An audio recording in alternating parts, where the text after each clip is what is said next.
Imagine two dishes arriving at the same table. One is listed as shrimp, the other is called prawn. They look almost identical, they are cooked in the same ways, and once both are covered in garlic butter, most diners would struggle to tell them apart. So are these simply two names for the same animal? Not exactly. Biology can separate different groups beneath those shells, yet menus, markets, and packages often use the words according to local habit. The same creature may be sold as shrimp in one country and prawn in another. Why does science draw distinctions that everyday language keeps blurring? To answer that, we need to begin where the confusion is hardest to hide, inside the animal itself. Let's get into it right here on Simple Things Revealed.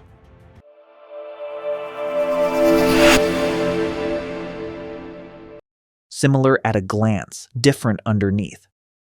Shrimp and prawns belong to the broad order of crustaceans known as decapods, a name that refers to their 10 legs. That shared body plan explains why they resemble one another so closely. It does not make them identical. Biologists divide many animals sold under these names into different evolutionary branches, including Pleochemata and Dendrobranchiata. The terminology sounds technical, but the basic idea is simple. They share ancient relatives, then developed along separate biological paths. That distinction matters because shrimp and prawn are everyday words, not perfectly precise scientific labels. In one market, a species may be called shrimp. In another, a close relative, or even the same species, may be sold as prawn. Think of the two names as overlapping umbrellas rather than two sealed boxes. The animals beneath them can be biologically different even when the language used around them is inconsistent. The scientific family tree is hidden from shoppers, but the body still carries evidence of where each animal belongs. The body leaves clues. The clearest clue is not size, it is construction. Look first at the abdomen. In many shrimp, the second abdominal segment overlaps both the first and the third. That layered arrangement contributes to the familiar curved profile, which often becomes more noticeable after cooking. In true prawns, the segments tend to overlap in a more even sequence, so the body usually appears straighter. The legs offer another sign. Shrimp commonly have 2 pairs of clawed legs, while prawns usually have 3. For a biologist examining a complete specimen, the difference is easy to record. For someone choosing peeled seafood from a chilled display, it may be impossible to see. There is also a difference in reproduction between the two major groups. Members of Pleocyemata typically carry fertilized eggs beneath the abdomen until they hatch. Dendrobranchiata generally release their eggs into the surrounding water. It is a major biological distinction, yet it disappears entirely by the time the seafood reaches a plate. Processing removes the visible clues just as quickly. Once the head, legs, and shell are gone, 2 peeled pieces can look almost interchangeable. The evidence is there, but only while enough of the animal remains. Saltwater, freshwater, and a rule that breaks. Follow one shrimp into the ocean and one prawn into a river, and the difference seems obvious. Many species commonly called shrimp live in marine environments. They can be found near shallow coasts, across the seafloor, and in parts of the deep ocean. Prawns are often associated with freshwater habitats such as rivers, lakes, and streams, especially the larger species raised or caught inland. This is where a familiar shortcut comes from. Shrimp live in saltwater, prawns live in freshwater. It works often enough to sound convincing. It also fails often enough to be unreliable. Some shrimp spend their lives in freshwater. Others thrive in estuaries, where rivers meet the sea and salinity changes with the tide. Certain animals called prawns also occur in brackish water or coastal regions. Habitat can therefore narrow the possibilities, but it cannot settle the identity by itself. Nature does not arrange every species around the words people later choose for them. That leaves shoppers searching for an easier clue, and the most obvious one is sitting in plain sight. Are prawns just bigger shrimp?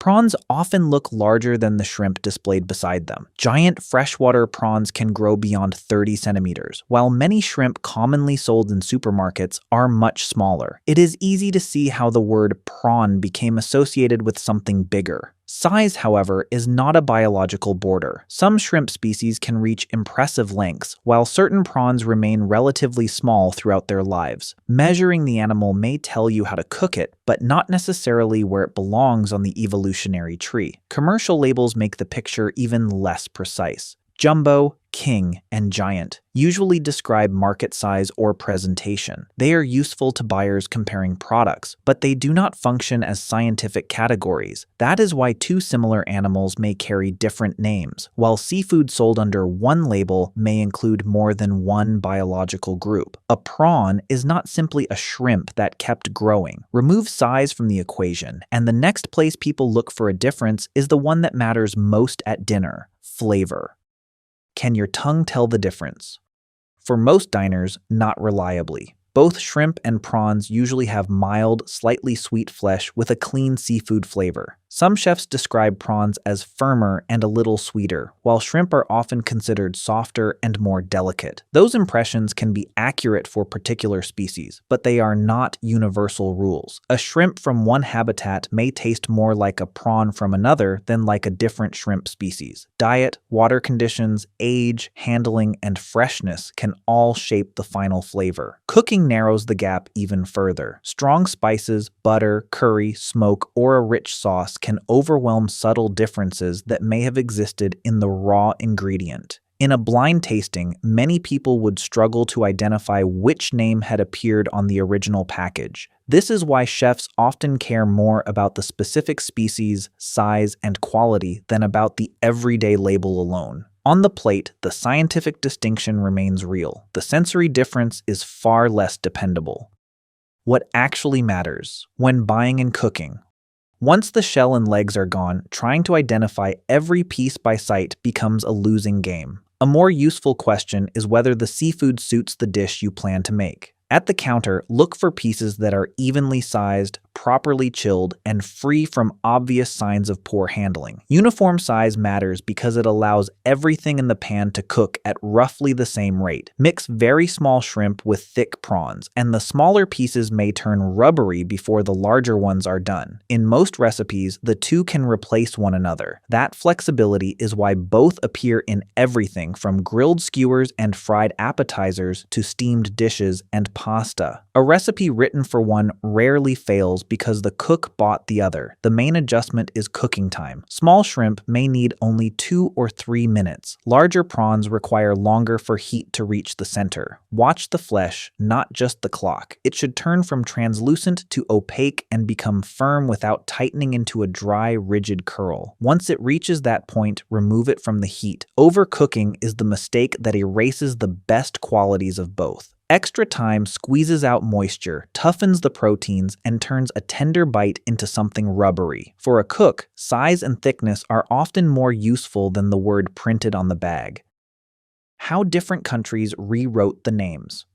The real confusion begins when the animals leave nature and enter language. In the United States, shrimp is the default term for nearly everything in this category, including large varieties. That is why jumbo shrimp sounds perfectly ordinary on an American menu. In the United Kingdom, Australia, New Zealand, and several other Commonwealth countries, prawn is used much more widely. Larger products are often sold as king prawns or tiger prawns, even when a similar animal might be labeled shrimp elsewhere. Neither habit follows scientific classification with complete accuracy. These words were shaped by regional cuisine, fishing traditions, and generations of customers who learned one name rather than the other. Then international seafood trade mixed the systems together. Importers chose terms buyers would recognize. Supermarkets favored familiar labels. Restaurants sometimes selected the word that sounded more generous, more premium, or simply more appetizing. An animal can therefore cross an ocean and acquire a new name without changing anything about its body. This does not always mean the seller is being deceptive. A label may be perfectly normal within the local food culture, while remaining imprecise as a biological description. The package is often answering a commercial question: what will customers recognize? Rather than a scientific one. That is the heart of the puzzle. Science classifies animals through anatomy, reproduction, and evolutionary history. Markets classify products through language, expectation, and sales.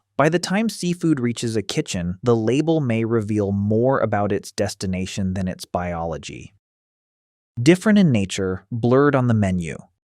So, are shrimp and prawns the same? Not in the strict biological sense. The groups commonly placed beneath those names can differ in body structure, reproductive strategy, and evolutionary history. But the words themselves do not map neatly onto science. They change across borders, follow local habits, and bend to the needs of restaurants and retailers. A label can be completely normal in one country and sound unusual in another, even when the food inside the package is nearly identical. The same dinner can carry two names without changing what is on the plate. For diners, the practical questions are often simpler. Is it fresh? Is it the right size for the dish? Has it been cooked with care? Nature determines the animal. People determine which name reaches the menu. So the next time you see jumbo shrimp beside king prawns, remember that the difference may be partly biological and partly a story about language, trade, and the way ordinary foods travel. What does your country call them? Shrimp, prawns, or something else? Tell us in the comments and subscribe to Simple Things Revealed for more stories hidden inside the simple things around us.